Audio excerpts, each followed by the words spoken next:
বৎস নন্টু, এবার তুমি বিশ্রাম গ্রহণ করে বৎস ফন্টুকে এখানে প্রেরণ করো।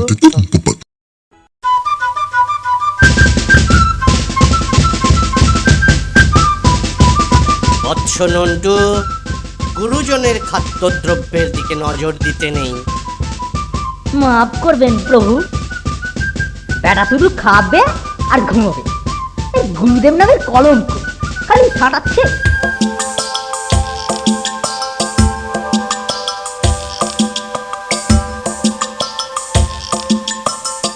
কিরে নন্টে, কদিন ধরে তোর যে পাত্তাই পাওয়া যাচ্ছে না। আর বলিস না মাইরি। কেন, কি হলো? আরে বাড়িতে এক গুরুদেব এসেছে, লাইফ একবারে হেল করে দিল। রোজ চব্বচস্য ছাটাচ্ছে আর আমাকে দিয়ে গা হাত পাটে পাচ্ছে। বলিস কি রে? হ্যাঁ রে ভাই, বাড়ির ঠ্যাঙানির ভয়ে মুখ বুজে সব সহ্য করি। চল তো মহাপ্রভুর একবারটি দর্শন করা যাক। চল।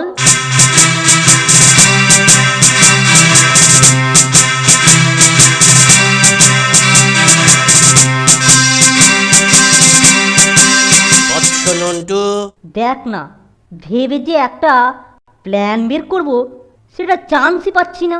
বৎস নন্টু। চালালো মাইরি, যাই প্রভু। ইটিকে বন্ধু, মিত্র, বাহ বাহ, নাম কি? ফোনটে। ফন্টু, বেশ বেশ। তোমরা দুই মিত্রতে মিলে আমার গাত্রমর্দন করবে। আচ্ছা প্রভু। বৎস নন্টু, অগ্রে তুমি মর্দন আরম্ভ করো। এখন 1 ঘটিকা, অপরাহ্ন 3 ঘটিকা থেকে ফন্টু মর্দন আরম্ভ করবে। মর্দন করাচ্ছি প্রভু। যা চাইছি বোধহয় এখানেই তা পেতে পারি। বৎস, এখন দক্ষিণ পদ অর্থাৎ ডান পা মর্দন করো, মানে মেসেজ করে দাও। আচ্ছা।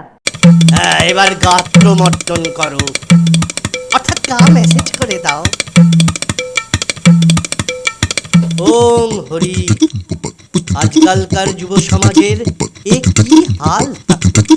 এরা শুদ্ধ বাংলা জানে না। হরি হরি।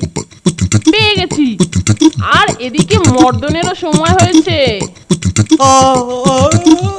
বৎস নন্টু, এবার তুমি বিশ্রাম গ্রহণ করে বৎস ফন্টুকে এখানে প্রেরণ করো। বৎস ফন্টু এসেছ? পুনরায় নিদ্রাকর্ষণ অনুভব করছি বৎস।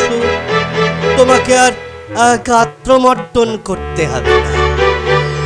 পরিবর্তে যদ্যপি না আমি গভীর নিদ্রামগ্ন হই, তদ্যপি তুমি আমার উদার দেশে হস্ত সঞ্চালন করো। কিন্তু বৎস, তোমার হস্ত এত লোমশ কেন? কেন? বাবা গো, খেয়ে ফেললে গো, বাঁচাও!